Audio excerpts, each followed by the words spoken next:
राष्ट्र सर्वप्रथम की बात कार्यक्रम में आप सभी राष्ट्रवासियों का हार्दिक स्वागत है। प्रधानमंत्री नरेंद्र मोदी और यूरोपीय आयोग के अध्यक्ष उर्सुला वॉन डेर लियोन ने हैदराबाद हाउस में प्रेस वार्ता की। दोनों नेताओं ने इस साल के अंत तक भारत EU मुक्त व्यापार समझौता पूरा करने के निर्देश दिए।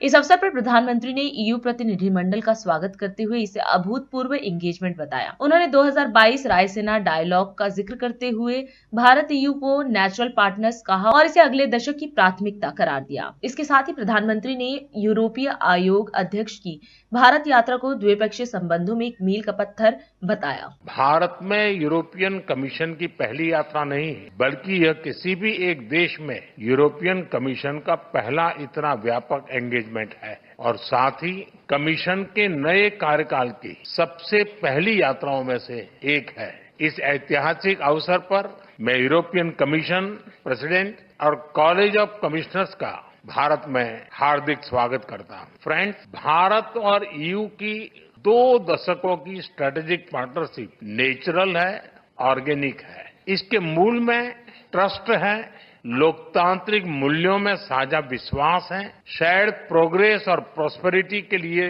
साझा कमिटमेंट है। इसी स्पिरिट में कल और आज अलग अलग सेक्टर की लगभग 20 मंत्री स्तर की बैठकें हुई है। विभिन्न क्षेत्रीय और वैश्विक मुद्दों पर सिंसियर और मीनिंगफुल चर्चा हुई है। हमारी पार्टनरशिप को एलिवेट और एक्सेलरेट करने के लिए कई महत्वपूर्ण निर्णय लिए गए हैं। Trade, technology, investment, innovation, green growth, security, skilling और मोबिलिटी पर सहयोग का एक ब्लूप्रिंट तैयार किया गया है। हमने अपनी टीम्स को एक पारस्परिक लाभकारी बायलैटरल फ्री ट्रेड एग्रीमेंट को, FTA को इस वर्ष के अंत तक संपन्न करने का निर्देश दिया है। फ्रेंड, इन्वेस्टमेंट फ्रेमवर्क मजबूत करने के लिए इन्वेस्टमेंट प्रोटेक्शन और GI एग्रीमेंट पर भी आगे बढ़ने की बात हुई है। टेक्नोलॉजी और इनोवेशन के क्षेत्र में एक ट्रस्टेड और सिक्योर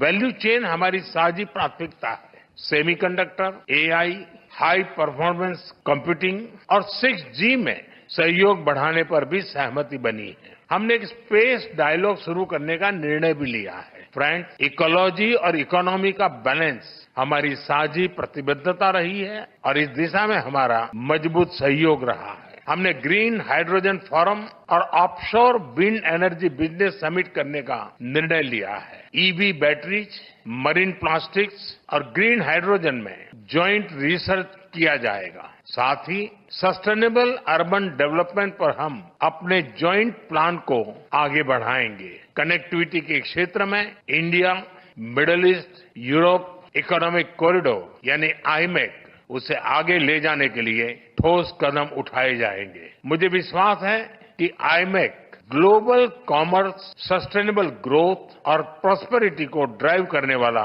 इंजन साबित होगा। फ्रेंड्स, रक्षा और सुरक्षा से जुड़े मुद्दों पर हमारा बढ़ता सहयोग आपसी विश्वास का प्रतीक है। साइबर सिक्योरिटी, मैरीटाइम सुरक्षा और काउंटर टेररिज्म पर हम सहयोग के लिए आगे बढ़ेंगे। इंडो पैसिफिक क्षेत्र में शांति, सुरक्षा, स्थिरता और समृद्धि के महत्व पर दोनों पक्ष एकमत है। इंडो पैसिफिक ओशंस इनिशिएटिव्स, इससे जुड़ने के EU के निर्णय का हम स्वागत करते हैं। इंडो पैसिफिक और अफ्रीका में सस्टेनेबल और समावेशी विकास के लिए हम साथ मिलकर ट्रायंगुलर डेवलपमेंट प्रोजेक्ट्स पर काम करेंगे। Friends, people to people connect हमारे संबंधों का स्ट्रॉन्गेस्ट एसेट है। हमारे बीच एकेडेमिया, रिसर्च और इंडस्ट्री पार्टनरशिप बढ़ाने पर भी आज नई सहमति बनी है। मेरा मानना है कि इंडियाज यंग टैलेंट यानी यूरोप से innovation can together create limitless possibilities.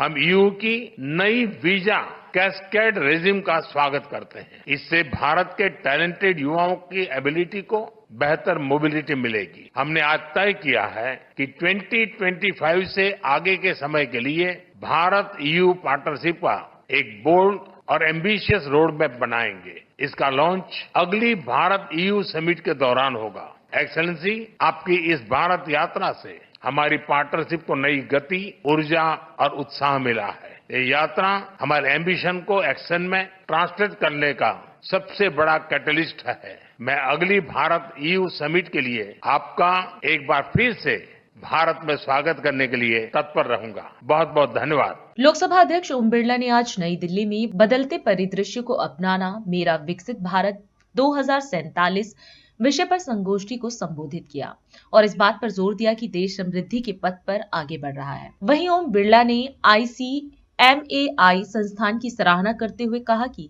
यह भारत में वित्तीय पारदर्शिता और बेहतर प्रबंधन में अहम भूमिका निभा रहा है।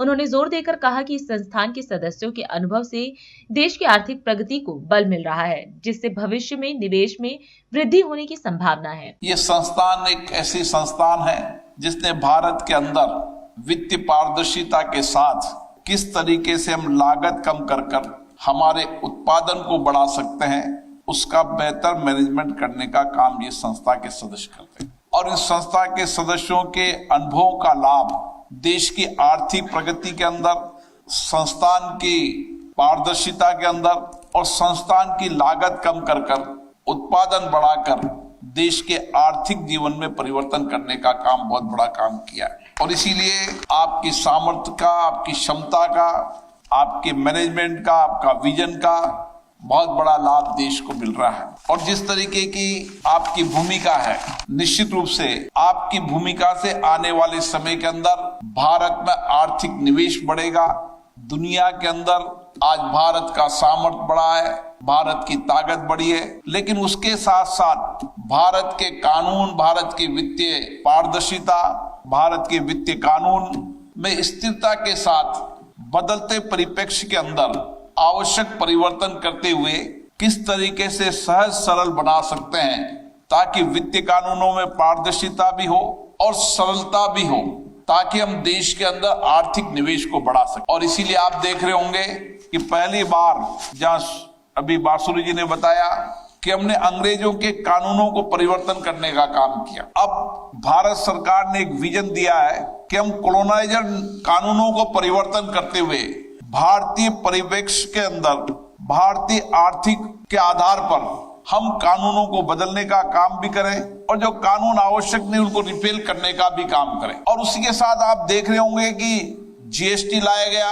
और GST के अंदर जो भी आवश्यक सुधार जो समय की परिस्थितियों के अनुसार आवश्यक हैं, उन GST के अंदर परिवर्तन करने का काम भी सरकार कर रही है। और आने वाले समय के अंदर GST कानून के अंदर पारदर्शिता हो, व्यापारियों, उद्योगपतियों, काम करने वालों को सुविधा हो, इस दृष्टि से भी समय समय पर आवश्यक विचार विमर्श करते हुए नए कानून लाने का काम सरकार कर रही है। और दूसरी तरफ IT एक्ट, वर्षों के IT एक्ट के अंदर जो जटिलता थी, कठिनाइयां थी, उस जटिलते कठिनाइयों को कैसे ठीक किया जाए, उसके लिए संसद में एक समिति बनी है। जो संसदीय समिति देश के सभी स्टेक होल्डरों से चर्चा कर विचार विमर्श कर हम किस तरीके का IT एक्ट बनाए, जिस IT एक्ट के अंदर सरलता भी हो, सुविधा भी हो, पारदर्शिता भी हो और जो टैक्स देने वाले लोग हैं, जो इस देश के अंदर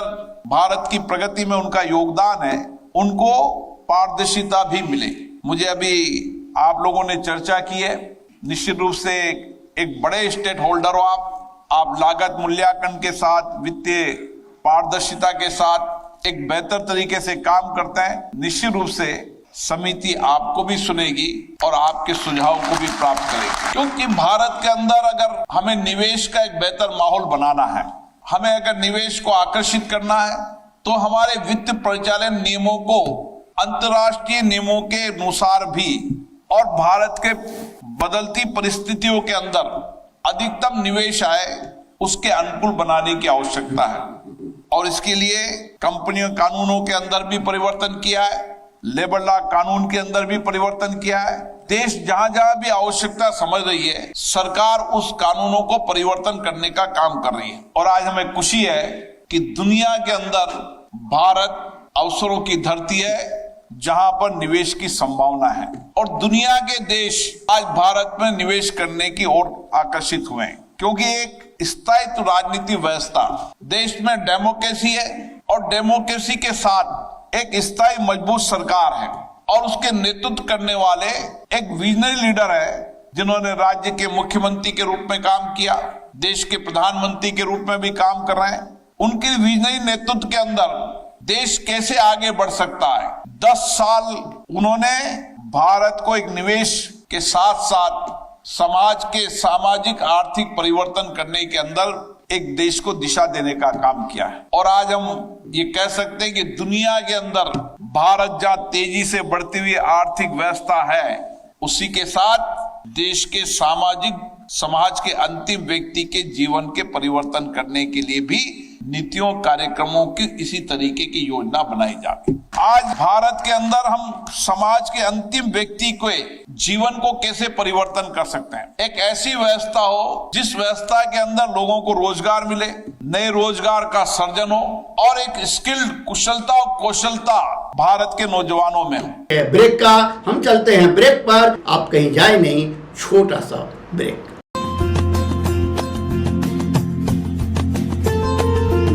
Kamal Buildtech Private Limited, fulfilling promises. With our professional team and experience of delivering projects, in past we guarantee you peace of mind and top quality work in an affordable price. Shreya Furnishing wishes you a very happy new year.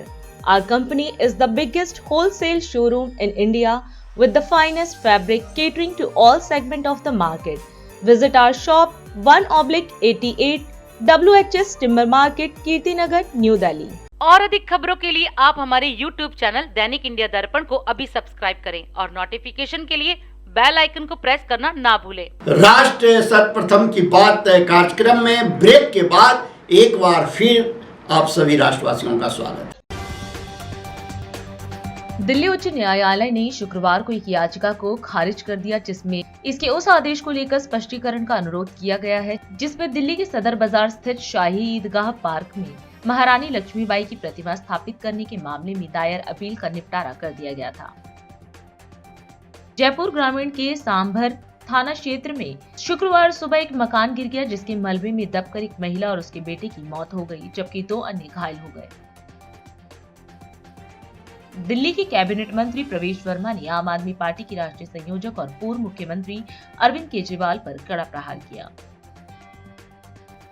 बैठक में केंद्रीय गृह मंत्री अमित शाह ने कहा कि अवैध घुसपैठियों का मुद्दा राष्ट्रीय सुरक्षा से भी जुड़ा है और इसे सख्ती से निपटा जाना चाहिए। दिल्ली पुलिस ने शुक्रवार को बताया कि अवैध हथियारों के साथ तस्वीरें सोशल मीडिया पर पोस्ट करने के आरोप में 30 वर्षीय एक व्यक्ति को नजफगढ़ इलाके से गिरफ्तार किया गया। एक विशेष अदालत ने पूर्व मुख्यमंत्री बीएस येदियुरप्पा के खिलाफ यौन अपराधों से बच्चों के संरक्षण अधिनियम के तहत एक मामले में कर्नाटक सीआईडी पुलिस द्वारा दायर चार्जशीट पर नए सिरे से संज्ञान लिया है। कोलकाता मेट्रो रेलवे द्वारा 28 फरवरी से 1 को छोड़कर सभी लाइनों पर यात्री एक ही ट्रांजैक्शन में क्यूआर कोड के साथ कई पेपर आधारित टिकट खरीद सकेंगे। उत्तराखंड के चमोली जिले में स्थित सीमांत गांव माणा के पास ऊंचाई वाले क्षेत्र में बर्फ हटा रहे बीआरओ के 57 मजदूर हिमस्खलन के बाद बर्फ के तले दब गए, जिनमें से 16 मजदूरों को सुरक्षित निकाल लिया गया। बिहार के मुख्यमंत्री नीतीश कुमार के बेटे निशांत कुमार को अपना भाई बताते हुए राष्ट्रीय जनता दल नेता तेजस्वी यादव ने कहा कि अगर निशांत राजनीति में आते हैं तो संभावना है कि जदयू जीवित रहेगा। उत्तर प्रदेश के झांसी जिले में शुक्रवार की सुबह एक कार के आगे चल रहे ट्रक से टकरा जाने की घटना में महिला समेत 3 लोगों की मौके पर ही मौत हो गई, जबकि 2 अन्य घायल हो गए। अखिल भारतीय कांग्रेस कमेटी मुख्यालय में प्रेस वार्ता के दौरान अभय दुबे ने केंद्र सरकार पर किसानों की अनदेखी करने का आरोप लगाया। उन्होंने कहा कि 22 जुलाई 2022 को सरकार ने एक समिति गठित की थी, जिसका उद्देश्य समर्थन मूल्य को पारदर्शी और प्रभावशाली बनाना था। 22 फरवरी 2025 तक इस समिति की 7 और उप समिति की 39 बैठकें हो चुकी हैं, लेकिन कोई ठोस नतीजा नहीं निकला। दुबे ने कहा कि पिछले 10 वर्षों से किसान कठिनाइयों का सामना कर रहे हैं, लेकिन उनकी समस्याओं पर ध्यान नहीं दिया जा रहा।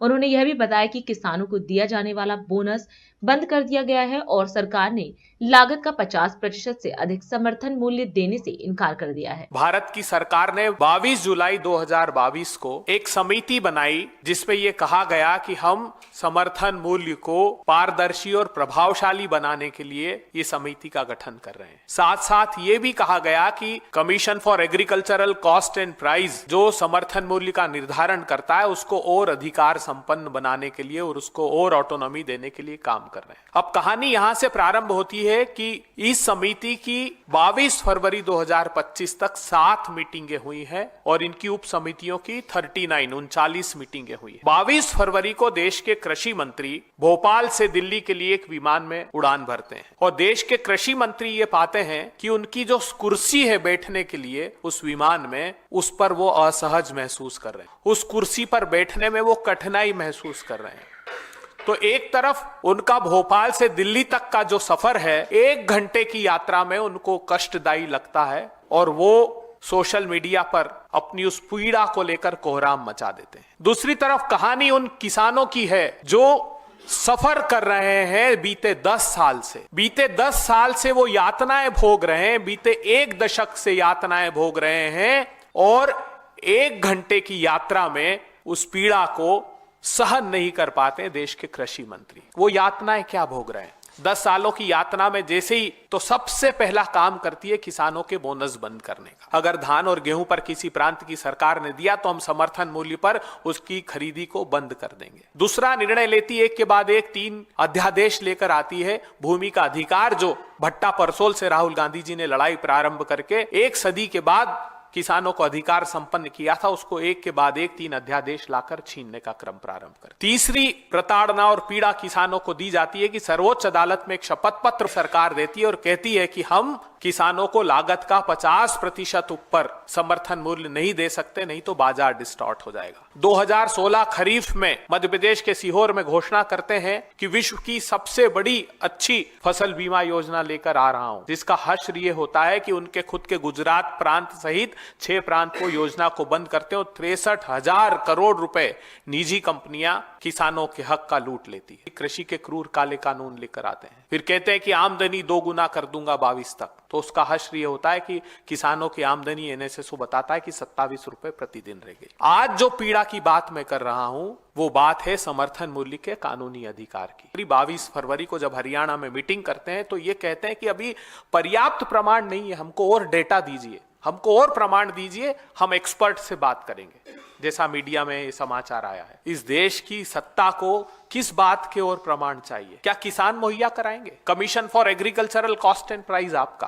कृषि मंत्रालय आपका, सारे डेटा उपभोक्ता मामलों के मंत्रालय से लेकर कृषि मामले के मंत्रालय से लेकर CACP तक सब आपके पास है। तो कांग्रेस पार्टी ने निर्णय लिया कि जो प्रतिबद्धता राहुल गांधी जी ने प्रदर्शित की थी कि इसी सरकार में हम समर्थन मूल्य का कानूनी अधिकार दिला कर रहेंगे, तो हम भारत की सरकार को उन्हीं के पास जो विद्यमान है वो प्रमाण आज उनके सम्मुख प्रस्तुत करते। पहला बड़ा प्रमाण, अच्छा होता कि आप parliamentary standing committee on agriculture की जो अभी दिसंबर 2024 में 17 दिसंबर 2024 को रिपोर्ट सदन में रखी गई उसको देख लेते। अच्छा होता कि 13 नवंबर की जो मीटिंग की थी उस कमेटी ने उसका सार पढ़ लेते। उस मीटिंग, उस parliamentary standing committee on agriculture ने साफ अपनी रिपोर्ट में लिख दिया है कि किसानों को लीगल गारंटी दिए बिना उनकी आमदनी का समाधान नहीं हो सकता। इतना ही नहीं, उस कमेटी ने ये भी कहा कि आप जो फसलें खरीदते हो, वैसे तो 22 फसलों पर आप घोषित करते हो कि हम 22 फसलों का प्रोक्योरमेंट करते हैं, समर्थन मूल्य देते हैं, लेकिन 0.05% उस 100% में से फसलें खरीदते हैं। उन्होंने कई सारे उदाहरण दिए। मैं आपको 2023-24 का एक उदाहरण देना चाहता हूं। गेहूं का उत्पादन हुआ 1129 लाख टन, देश की सरकार ने खरीदा 23.2%। अर्थात 262 लाख टन। जौ का उत्पादन हुआ 16.53 लाख टन, खरीदा 0। चने का उत्पादन हुआ 115 लाख टन, 0.43 लाख टन अर्थात 0.37% खरीदा। मसूर 17.54 लाख टन, एमएसपी पर फसल खरीदी गई 2.47 लाख टन अर्थात 14.08%। सरसों 131 लाख टन का उत्पादन हुआ, सरकार ने खरीदी 12 लाख टन अर्थात 9%। कुसुम 0.51 लाख टन, खरीदा 0 अर्थात ज्यादातर फसलें खरीदी नहीं। रक्षा मंत्री राजनाथ सिंह ने हैदराबाद तेलंगाना में डीआरडीओ की doctor APJ Abdul Kalam missile complex का दौरा किया। उन्होंने स्वदेशी मिसाइल प्रणालियों के डिजाइन और विकास से जुड़ी प्रगति की समीक्षा की। इस दौरान डीआरडीओ प्रमुख डॉक्टर समीर वी कामत और आरसीआई के वरिष्ठ वैज्ञानिक उपस्थित रहे। रक्षा मंत्री ने हाइपरसोनिक एंटीशिप मिसाइल परियोजना की टीम को सम्मानित किया, जिसका सफल उड़ान परीक्षण नवंबर 2024 में हुआ था। आपको बता दें कि इस उपलब्धि से भारत हाइपरसोनिक मिसाइल क्षमताओं वाले चुनिंदा देशों में शामिल हो गया है। ज्यादा पब्लिसिटी हासिल न करते हुए भी जिस तरीके से आप लोग अपनी रेस्पॉन्सिबिलिटीज को निभा रहे हैं, देश को उसकी जैसी जानकारी होनी चाहिए नहीं है। और मैं ये कहना चाहता हूं, तहे दिल मैं यह बात कर रहा हूं, जिस तरीके का काम आप लोग कर रहे हैं, जाने अनजाने यह देश सदैव आपका ऋणी रहेगा। ज्यादा पब्लिसिटी हासिल करने की कोई इच्छा नहीं है, चुपचाप अपने काम में लगे हुए हैं। जब यह मिसाइल जिसकी लॉन्चिंग अभी नवंबर महीने में हुई है, इसके बारे में जब मुझे जानकारी मिली तो क्यों ही मैंने डॉक्टर समीर वी कामत से कहा, इतना बड़ा अचीवमेंट हमने हासिल किया है और उसके बाद कम से कम जिन लोगों का भी कंट्रीब्यूशन है, सभी का स्वागत तो नहीं किया जा सकता, लेकिन जिन लोगों ने लीड किया है उनका स्वयं मैं अपने हाथों से अभिनंदन करना चाहूंगा, उनका मैं स्वागत करना चाहूंगा। और आज यदि आपके बीच आया हूं तो केवल और केवल इसीलिए आया। पॉलिटिक्स में या जीवन के बहुत सारे ऐसे फील्ड हैं जिसमें लोग काम करते हैं, तो या तो धन अर्जित करने के लिए कि रुपए मिलेंगे, पैसे मिलेंगे, हम धनवान बन जाएंगे, रिच बन जाएंगे, या तो शोहरत हासिल करने के लिए, फेम हासिल करने के। ना आपको धन की लालच है, ना आपको शोहरत की लालच है, बस आपके दिल की यही तड़पन है, हमारा भारत देश आगे जाना चाहिए, भारत सुपर पावर बनना चाहिए।